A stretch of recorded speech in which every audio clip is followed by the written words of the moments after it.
We operate, John, in highly competitive markets now. You've got to be able to put your collective best team on the pitch each and every time in order to be successful.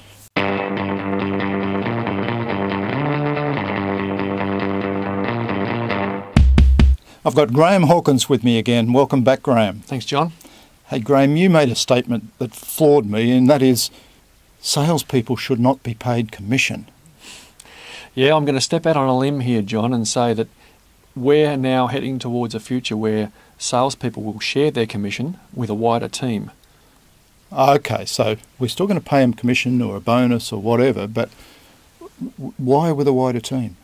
Well, because I think the days of a lone wolf salesperson operating out in a territory on their own, effectively as an autonomous agent, I think those days are slowly moving away. Certainly, when you look at the increased competition that we have out there in the marketplace, vendors and vendor salespeople have to put their best team on the pitch every chance they get in order to be successful. And of course, the buying journey and the sort of discussion we've had dictates some of that as well. We've got to be able to bring domain expertise at different points in the buying journey to create value for the customer, teach the customer, challenge the customer, and help them think through, help them through a thought process that ultimately will put them in a paradigm that we can satisfy. Correct. And look, in the research phase of my book, when you think about the challenger sale and being able to bring those sort of insights to a customer, there's a small percentage of current B2B salespeople that can effectively do that. So leaning on the wider skills and the knowledge and the expertise within the team, I think, is going to be increasingly important.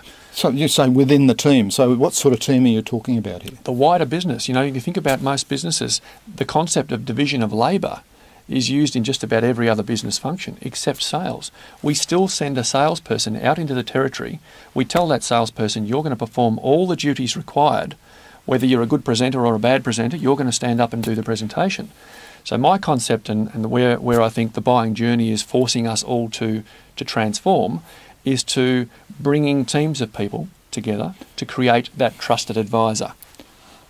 But haven't, in my experience, salespeople selling large B2B, complex B2B solutions, done that anyway in the past? You know, it's drawn on different pre-sales people and so on inside the organisation. They have, yeah. There's always been a pre-sales person. There's, in the role of an account director, you've got a team of people sometimes behind you, but largely, still to this day, it's the account manager, the B2B salesperson that's tasked with winning the business, that carries the quota, that's paid the commission.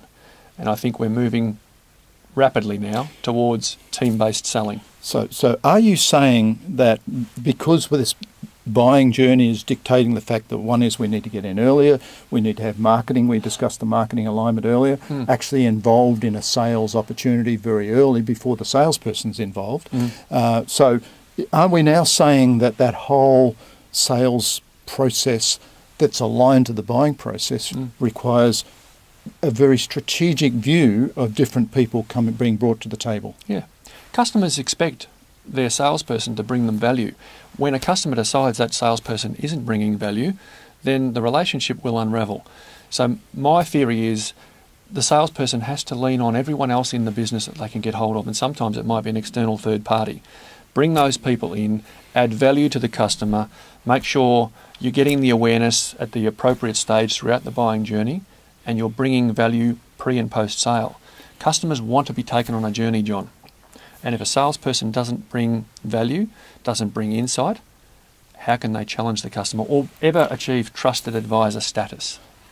Okay, I think that makes a lot of sense. So we really need to identify all the roles necessary to help a customer through a buying process and to bring value to that customer in insight or domain expertise or whatever it is, both through marketing type activities or sales type activities, but it's a whole team of people with defined roles to fulfill through that process. So it's much more strategic, team-based strategic type approach than the old days of the lone wolf, and he'll pull in a skill whenever he needs a skill, but if he doesn't need him, he won't pull him in.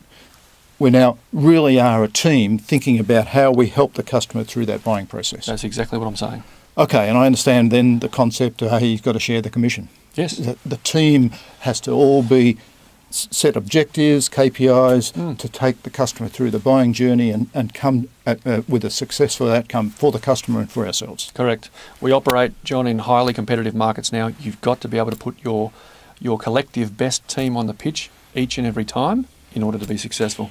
And going back to an earlier discussion where you qualify out early. Correct. Right. Absolutely vital, because the last thing you want to be is throwing your best team at every single opportunity. You've got to very selectively do this. Correct. And leverage the resources that you have available to give yourself the highest percentage probability chance of being successful. Simple. I think it's a great point.